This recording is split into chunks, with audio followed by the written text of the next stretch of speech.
Brother Paul was speaking in 1 Corinthians chapter 15 and verse 9. He was saying something remarkable there, something very eye-opening there, something that we need to understand as believers this morning. He said, for I am the least amongst the apostles, which means he is the least of all the apostles. In other words, what he was trying to communicate to us is that when Jesus was alive, he was not part of them. He was the last person that was called into apostleship. That was why he was telling them that I am the least amongst the apostles. He said, I am not meet. He said, I am not worthy. In other words, when you want to call people who will later become apostles, he is not worthy to be called an apostle. He is not worthy to be called an apostle. In fact, he does not have any qualification to be called an apostle. He said, because he persecuted the church of God. His work was to persecute the church of God. So how come all of a sudden somebody who is persecuting the church of God eventually now is an apostle of God? How? But he said something in verse 10. He said, but by the grace of God, I am what I am. By the grace of God, I am what I am. So which means you are not qualified for it, but the grace has qualified you. It means that where you are today, it is by the grace of God that you are here. It is by the grace of God. Some of us think that we are being alive by our power. No, you are not alive by your strength. You are alive because the grace of God has made it so. He was trying to communicate to us that what gave him the qualification was the grace factor. Somebody shout grace factor. If you're here, shout grace factor. Yes. It is very important for us to know that as long as you're a man here on earth, there is something that is called the grace factor working on you or working for you. There is a grace factor. Whether you like it or not, whether you are born again or you are not born again, there is what? The grace factor.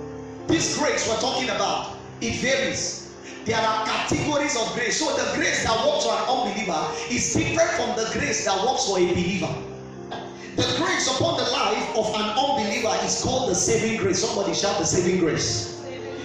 Ephesians chapter 2 and verse 8. The scripture says, by grace are ye saved. Meaning that grace is sufficient to save man. That is the grace that is upon an unbeliever. That grace is what is giving him second chance. The second chance that an unbeliever have is grace. He seen today, see tomorrow. Enter battle today, enter tomorrow, enter. Is called grace. The reason why he has not died is grace. There is a grace factor. So there is the grace that is upon an unbeliever. There is also the grace that is upon a believer. The grace of God upon a believer is called the sustaining grace, or it is called the keeping grace. In other words, you are born again, spirit-filled, and now you are a believer.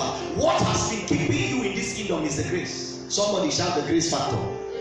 Somebody shout the grace factor. 2 Corinthians chapter 12. 2 Corinthians chapter 12 and verse 19. And the scripture says, and he said unto me, my grace is sufficient for thee, for my strength is made perfect in thy weakness. That was God telling Paul. Paul had an infirmity. Paul had something he was struggling with. And according to the scriptures, if you read upwards, the scripture says that Paul has prayed to God thrice over that situation. He prayed 3 times over that situation. The situation did not go. The next thing God was telling him is that my grace is what? Sufficient for thee. For my strength is made perfect in your weakness. The keeping grace. The keeping grace. There are a lot of us here that we are believers and we have gone through issues.